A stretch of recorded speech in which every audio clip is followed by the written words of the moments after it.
Every city has doors. Every city has doors. This is important. Okay? It's a principle. Paul, every life has a door. Every relationship has a door. And if you ever are going to fit something through that door, it's important for you to understand the dimensions of that door. Because if you try to fit something into that space, but the door does not have the capacity to receive it, it's important because every door has height, it has width, it has depth. And if you don't know the dimensions of the door, you'll go buy furniture. And you didn't know that it didn't fit until you got there. Having these, they pulled up, they got all the stuff, they're loading it off, you already paid them. But by the time they get to the front door, the couch that you bought was too big because you did not measure the door. And so every life has a door. Many times we're praying for something to release, or we're praying for God to release something that our door is not big enough to handle. We're praying for furniture we don't have space for. We're praying for money that we don't have a bank account for. We don't have the management skills for. And so it's very important that before we start decreeing and declaring, before we start confessing, that we understand the dimensions of the door. Somebody say, I hear you. I hear you. And so what we've been speaking about is God pushing revival through the door of this city. But how many people know that Atlanta needs a lot of reconstruction? And I'm not just talking about the city, I'm talking about the churches. I'm talking about the city officials. I'm talking about the governmental structure. I'm talking about the educational structure. Those things need reformation if we're ever going to see revival. And the reformers, the people that are going to construct and begin to reconstruct Atlanta, we can't wait for anybody else. Revival, for you guys who've been here, you might already have this. Revival is the emergence of significant gifts. Revival, number one, is the emergence of significant gifts. And we spoke about that during times of revival, that's when David comes on the scene. During times of revival, God raises up the most significant gifts. So if you are a gift and you want to prosper, you must position yourself for revival. Number two, revival is the convergence of technologies and strategies. When revival hits, pastors begin to work together. When revival hits, city officials begin to work together. When revival hits, no matter whether you're a Democrat, Republican, Libertarian, Tea Party, no matter what you are, you'll work together because you believe what God wants to do in the city. Number three, revival is the resurgence of miraculous power. Revival is the resurgence of miraculous power. Now, this is something that we're going to add today. We did not give this in previous teachings. Revival opens regions. Okay? Regions. It opens anything that the enemy has closed. Isaiah 22:22. That God will lay on us the key of David. He will place it on our shoulders. And whatever we open, the enemy cannot shut. And whatever the enemy opens, God gives us the authority to close. So when revival comes in, there's a surge of authority. That things that the enemy took long time ago, took from our grandmother and her grandmother and her grandmother, took their dignity, their pride, took everything they had. When revival hits, we gain the authority to get those things back. And regardless of how young you are, how old you are, there are things that you need back. Everything that your mother needed that she did not need, that made you deficient, you have the ability to go in your past and get it back. So that when you have your daughter or your son, you can put a blessing on their life and they will know no disadvantage. Somebody say, I hear you. So when revival hits, you gain authority. You gain authority. Now, in Matthew chapter 8, when Jesus comes, he's doing his thing. He's met by a centurion. The centurion is a man of authority. And this is what he says. He says, this is how authority is activated. I say to one, go, and he goes. I say to another, come, and he comes. Authority is activated by your decree. Okay? So when revival hits and God gives you authority, it does not go to work until you say something. So in atmospheres like this, when you feel the anointing, that's when you say, my mother who's been on drugs since I was 15 years old, she is free now. That's how you do it. When you get in that atmosphere, that your brother who's been struggling with homosexuality, you've been praying for years that God will snatch him out of that lifestyle. When you're in a service and the revival, the anointing, the electricity of God begins to move through the air, that's when you decree, he shall not be perverse, but he shall be pure.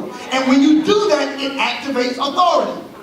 And don't get tight on me because I said homosexuality. I know we in Atlanta. Amen. But that's why we're here.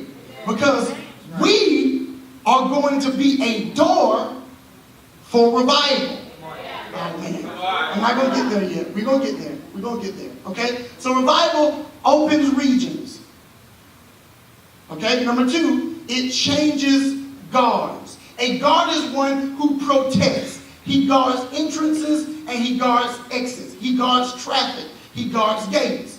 So when there's a change of the guard, the influence shifts.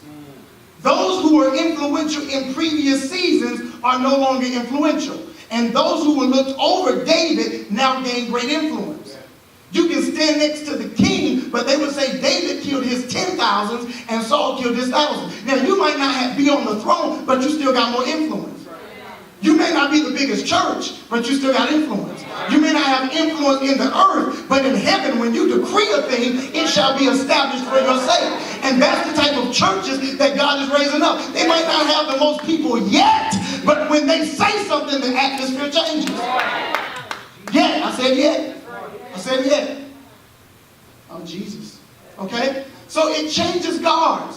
One of the purposes for the church is to raise up influential people. One of the purposes for the church is to raise up influential people. And in order for us to do that, number 1, we must address character. Because when you do not have character, it does not matter how much God blesses. You have holes in your pocket. Every dime that God gives you, it just goes away. You got $100 on Monday, and by Friday, it's gone. Because you got a blessing, but it was not caught in character. So when you're raising influential people, the first thing you must address is character.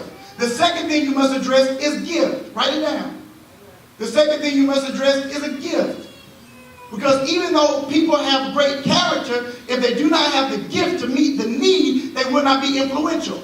And many times what we have influential people without character, but then we have character without influence. We have people with great character, but they don't have the gift to meet the need. They have great character, but no money. They have great character. They don't fornicate. They're the most integrous preacher around, but nobody knows who they are. And because of that, they lack influence. So you cannot just have character. Your gift must match. You must deal with a person's character. Number 2, you must deal with a person's gift. But watch this. Number 3, you must deal with a person's placement. You must deal with a person's placement. Because whether you know it or not, you are a product of where you grow. You might not want to be religious, but if you grow up in a religious place, you're going to be religious. Say amen. Amen. You may not want it. You may say, that ain't me. I just play there. Oh, Jesus. I just sing there. I just go there. That's where my mama went. That's where her mama went. And even though I don't want that on my life, so we got to deal with that. Number 3, it grabs the harvest. It grabs the harvest. It opens regions, it changes guards, and it grabs the harvest. Whenever it comes to harvest, the first thing you must deal with is timing. Timing is very important because a harvest is anything that you expect from a seed. Okay? Harvest is anything that you expect. Okay? So when revival hits, seeds that did not grow in times past, they all of a sudden start coming up. You filled out that application 3 years ago. And you never got a call back. But once revival hits, all of a sudden they need you for the job. You first applied for that class, the class was full.